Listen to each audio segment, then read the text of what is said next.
A city marked by grit, resilience, and an undeniable sense of pride, Pretoria has always been ready to take South Africa by storm. You know, Cap City, Rap City, but who would lead that change? Now, obviously, we've had names like P. Dodo, Black Les, Damola, Flex Boogie, and yeah, that's back in the day. But then we went into J. Jody, 25K, Machine. There's just so many names I can actually mention from Pretoria. But for me and a large population of South Africa, we probably have one name that stands out for Praetorian hip-hop of all time, and that's A-Reece. I practice what I preach, so I was just consistent. Yeah. My fans, right. The approach is always passionate, and I'm always consistent. That's why my fans love me. Yeah.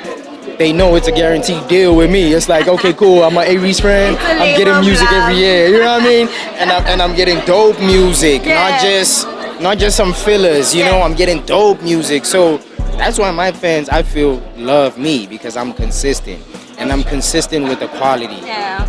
Now, A-Reece isn't just a rapper who has to make hits for the commercial South Africa. You know, he has sold out shows. He has streams and numbers that match some of the commercial stars. He literally just makes the music he wants, and it's for his people. So we could safely say he's the best rapper to ever do it from Pretoria. He's the GOAT over there. No disrespect to the legends that paved the way, but I think if you were to put yourself in a situation where you were a parent and your son wants to be a rapper, I would most likely point them to being as successful as A-Reece if we're talking about Pretoria. And he carried and ran the place for years.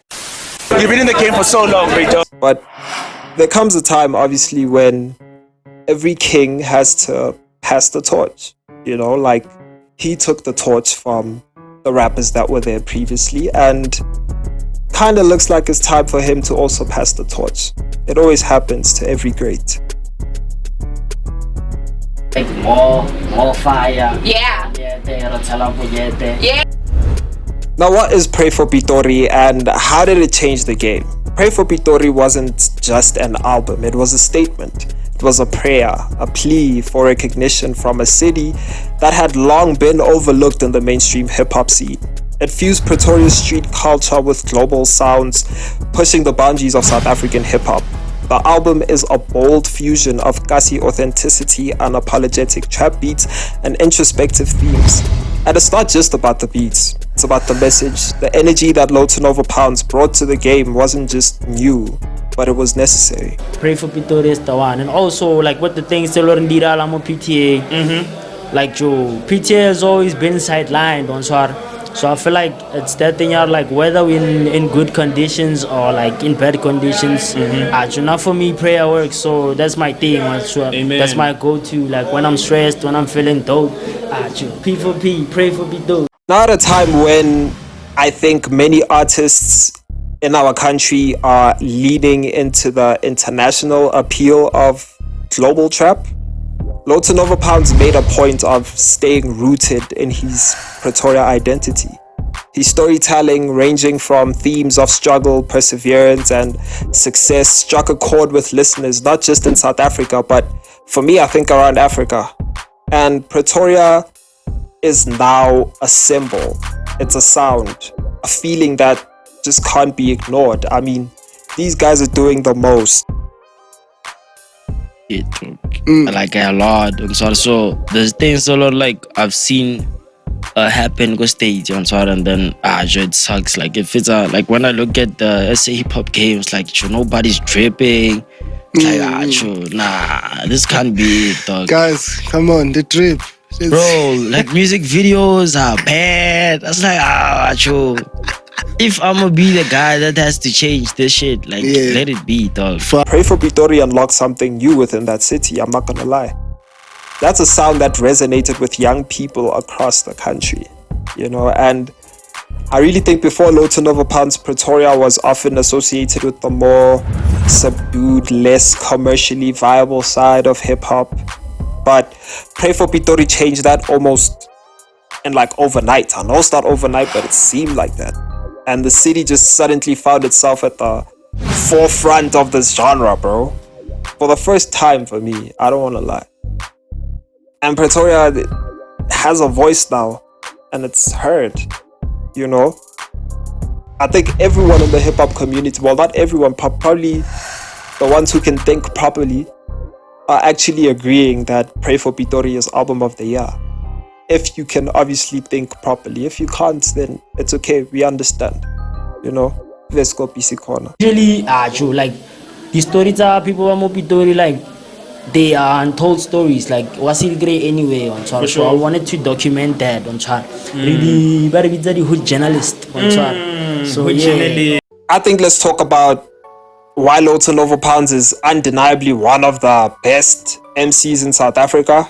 And it's more than just about the beats again and the flows. It's more than that. It's about his ability to actually tell a story, bro. His lyricism, raw, unfiltered, and poetic vibes in there. It's just crazy. It carries the weight of his experience and aspirations. You know, his pen game is just unmatched. Out riding over pounds, such plata, GP, they know what it is. The remix is out now. We out here in MP, and I wish the boy nothing but success. He's on his come up. I also had my come up, and I feel like it's also good to like pass on the torch. So that's where we at in terms of SA hip hop. Lotto Nova Pounds doesn't just talk about life in the streets. He delves into the complexities of navigating ambition, you know, fame and self-identity. He's both a poet and a prophet for his generation. I'm not gonna lie.